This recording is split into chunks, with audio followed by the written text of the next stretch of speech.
All right, so the technique you guys were working on tonight, the Omoplata, I'm gonna share with you guys a little tip. It's something I like to do a lot to break the person down. Like you said earlier, you said to me, oh, every time I do that, Gabby rolls out of it, right? So this is a common thing. The defense to this position is if you don't control the upper body well enough by holding onto the belt, etc., the person tends to roll out of the position. Let me demonstrate. So a lot of times you guys will end up going for an Omoplata. I like to use this particular technique.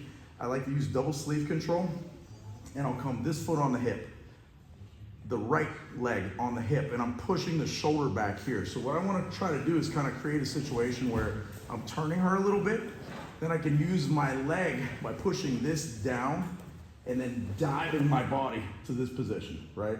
This is kind of the in-between point. My right leg is still on her. This leg is starting to come in front of the face. And what I want to do is just make sure whatever orientation this is in, it needs to come here.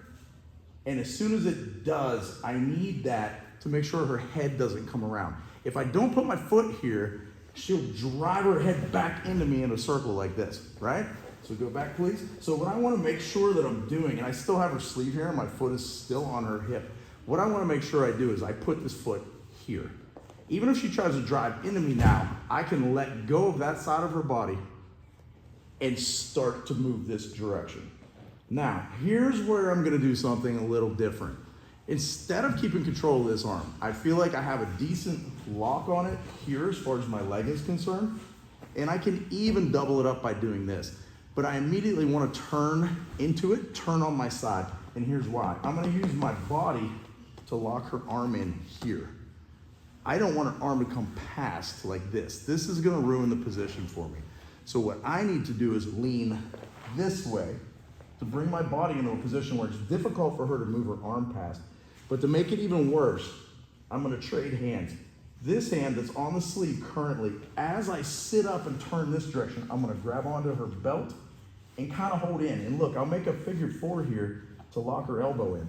No way her hand can get past here. Simultaneously, I'm gonna grab her pant leg here. And then what I'm gonna do is as I shrimp my hip away from her, I'm gonna Superman punch with this hand. 1, 2, and stretch her leg out. Now that I have pressure on her shoulder, I'm leaning forward, she can't clear her arm. I'll ask Gabby, can you sit up? It's impossible. The thing is, she has to bring this knee back under her to get up, right? Now I'm a little bit more on my side than I would like to be, and that's fine, because what I'm gonna do is continue to shrimp, and then I'm gonna get up to here quickly. Kind of spin around this way. Now, the most important thing here is that my arm is coming over her back. She's already broken down flat, so I don't have a risk of her rolling through. But in order to finish this, again, I don't need to control this with my hand all the time. My upper body, guys, if I'm here, how can her hand come out? This frees both of my hands. This is a little tip, because I see a lot of people are more concerned about controlling here and putting the elbow on the spine. This is actually pretty good control, but I don't like the lack of pressure it puts into the shoulder. I prefer to stuff this and lean my body more forward. This hand can go on the floor, this one can find the collar, or it can simply come here.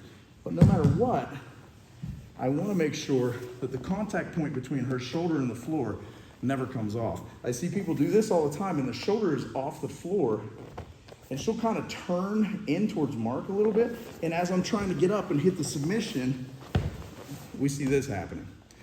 So what I have to do is keep all my weight behind the shoulder and keep it pinned to the floor. That's the essential idea.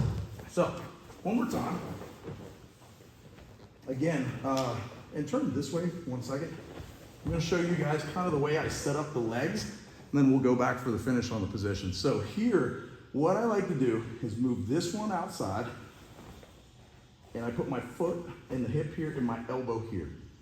I have pretty good control from this point. As long as I'm keeping the leg here, sorry, the arm here, my leg here, and her wrist in control, and I have kind of bicep control here. If I try to move or evade from here, it's difficult for her. I'm just gonna put weight into her hip if she gets too aggressive.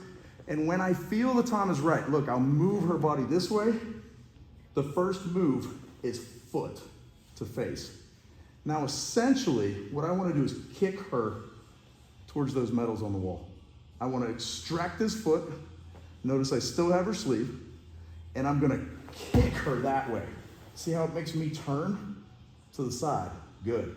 Now from here, again, I'm gonna roll into her, grab the belt, get her pant leg here, and look, as I shrimp, I'm gonna kick her leg out here.